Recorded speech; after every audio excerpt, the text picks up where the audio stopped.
Good evening and welcome to Newsmax Prime. I'm J.D. Hayworth. Of prime interest tonight, great expectations.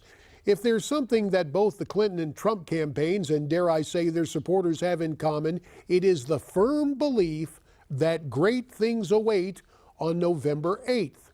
The way I see it, someone faces disappointment. The question tonight is who? Recent email leaks have confirmed the long-held conservative suspicion that basically all of the corporate media is in the tank for Hillary. Of course, that's been reflected in the abysmal coverage of the Trump campaign by reporters who still have the temerity to claim that they're objective. For the record, I'm not a reporter, I'm a commentator, and we're not the media, we're Newsmax TV.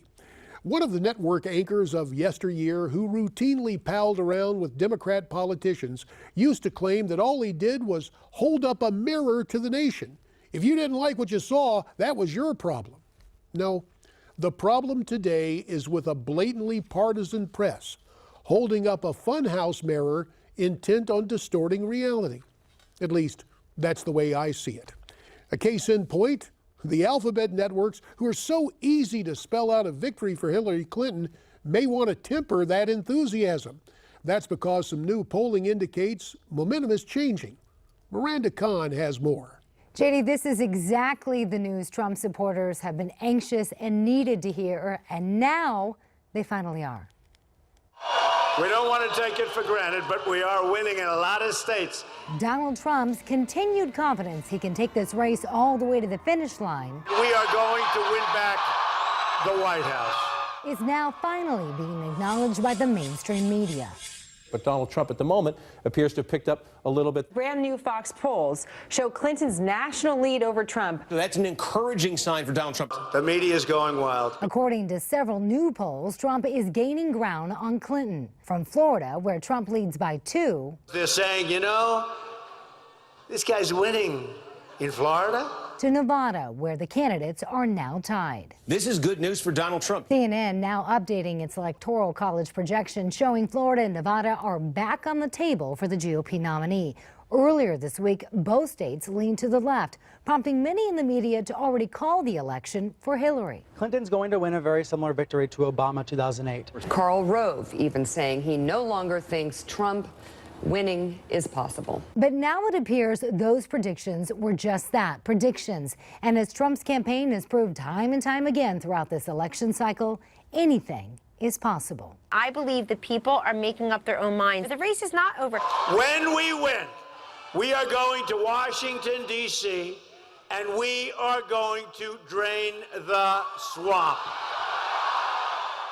Despite the polls showing Trump and Clinton in a tie in Nevada, 2 other polls show her leading by 2 points, and 1 poll shows her up by 7 points.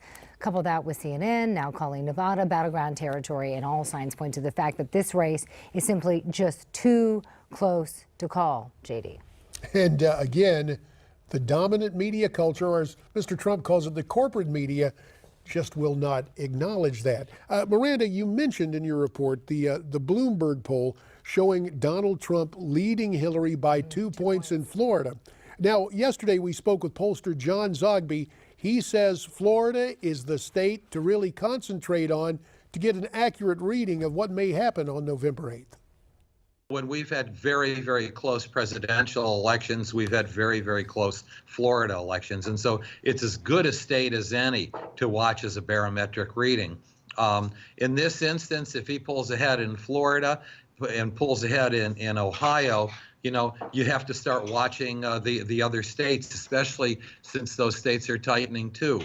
Yeah, Florida is definitely critical, as we know, as we saw the case with Al Gore and George Bush. And Ohio, despite John Kasich sitting on the sidelines, all the seemingly uphill climb Mr. Trump has, he's leading in the Buckeye State. It'll be interesting to see what happens. Yeah, never a dull moment, JD. Thanks very much, Miranda. For more on all of this, we are very pleased to be joined by our prestigious political panel. First, Skyping in from Austin, Texas, international reporter and political commentator Margaret Howell. And joining us from Newsmax, Washington, a guy I know pretty well. We served together in Congress, Michael Patrick Flanagan. Today, Michael is the president, wait for it, of Flanagan Consulting. If he were at 1600 Pennsylvania Avenue, things would be a lot better. Thanks to you both for your time tonight here on Newsmax Prime. So, an even dozen days left, and even some of the left-leaning press acknowledging the tide is turning. Michael, what does Donald Trump need to do to continue the shift back to his side? Well, I don't think the tide is turning. I think what's happening is the Trumplicans are coming out of the woodwork, coming out of the closet, talking to pollsters finally and saying, yeah, we're with them. We've always been with them. We'll always be with them. And you need to get over it. Her numbers haven't moved an inch. They're still 43, 44% where they've always been. You can't win with those numbers, and now Trump is now closing the delta, which is all that's happening. You're losing the undecided, and you're losing Johnson voters. So the excitement for Trump is appropriate, but it's the same strength he's had all along. It's just now becoming obvious, and it's going to stay becoming obvious. And by this time next week, we're going to be talking about a dead heat. But those of us who can really know how to count the numbers know that Trump is ahead or way ahead. Margaret, while Donald Trump is trying to focus now on message discipline, the Clinton campaign could be losing focus. Listen to Hillary's #1 surrogate, former President Bill Clinton, at a rally yesterday, having a little trouble with the campaign slogan. We were growing together. This campaign slogan of Hillary's, growing together, is more than just two words that sound good. Well, that may have been just a slip up by the former commander-in-chief. I mean, we all make them. But all in all, the Clinton campaign is concerned about her supporters becoming complacent as we head down the stretch. She reminded her supporters in Tampa of that fact yesterday. Listen. With 13 days left in this election, we cannot stop for a minute. No complacency here. Nobody flagging. We've got to get everybody out to vote. So, Maggie, is Hillary's campaign, in fact, becoming complacent? Oh, I think it's always been, JD. You know, Trump, he gave 8 stops yesterday, stopped to open up a hotel and 3 speeches. And where was she? At an Adele event? It's always been that way. And back to Bill Clinton, you know, everybody does make mistakes. I think his health has been in question for a very long time. And I don't really fault him for that. He probably is tired. But Hillary hasn't done, what has she done? Maybe 10, 15% of the campaigning, the speeches, the stops that Trump has done. It's always been that way. Well, we take a look, and the footage we see right here is Hillary, along with First Lady Michelle Obama, her new best friend. Michael Patrick Flanagan, we knew back in 2008. It wasn't exactly that way, but I guess Chicago roots are stronger, and the campaigns get it all going here. But I just can't resist. Let me ask you about it, Flanagan. Is it just politics, typical politics, that two ladies who were rhetorically at each other's throats 8 years ago are now best buddies in front of the cameras and at the campaign stops? The Obamas want to see their legacy, quote unquote, extended, and they need Hillary to do that. They also want to set up a foundation like Hillary had, and they need to learn from the master on how to get rich and how to continue to peddle influence for years and years to come. Hillary also sees her numbers among African Americans are not what she thought they were or what the mainstream media won't talk about. I think Trump is enjoying frightening support among African Americans for the Democratic Party. And it's, you know, I'm hearing from callow corners, from little tiny whispering places, that Trump is doing surprisingly well among African Americans. Michelle Obama is out to help solve that problem for her too.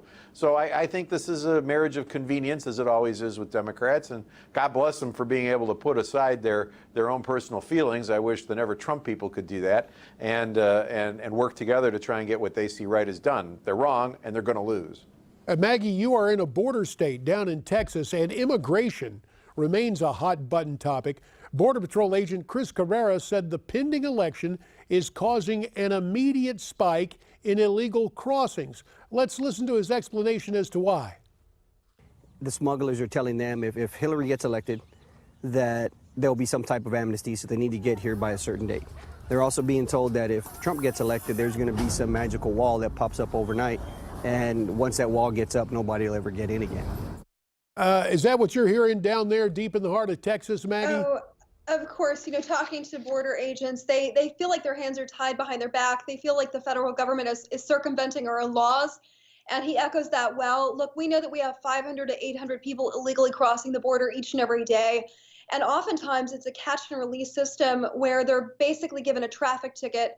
In 2014, we saw 275,000 births born to illegal moms on our soil, and it's a serious problem. What does that tell you? That the message to people wanting to illegally enter the country and stay, vote for Hillary. That should tell you everything you need to know. You know, the rule of law isn't respected by one candidate, frankly, and the left has done a very poor job of painting this racist narrative because Trump wants to establish law and order and make sure that our border is secure. That's not in Clinton's interest. We know that she's a globalist. Having a secure border, or any border for that matter, is not in her overall interest. And let's just hope that people get this message. You know, that piece was originally featured in Paulizet, scathing piece, and it really gives the numbers. It breaks it down pretty well. But can you imagine several hundred people coming in and they feel this push because Trump might get in office and that might stop? The rule of law might be reestablished. What an idea right there. Yeah, what a concept. Actually, Wow. follow the rule of law. Now, Right. Maggie, we understand you're down in Texas checking up on voter fraud. Time won't permit it here, but you may want to get on the phone to Michael Patrick Flanagan. As a guy from will. Chicago, Cook County, he can give you the lowdown on what he's seen with his own eyes back there. Margaret Howell in Austin, Texas tonight. Michael Patrick Flanagan at Newsmax Washington. As always, folks, we really appreciate your time. Still to come, Andrew Young, former UN ambassador, former United States congressman, and former mayor of Atlanta, has a new project. He joins us to talk about it and also talk about the campaign. That and more ahead as Newsmax Prime continues.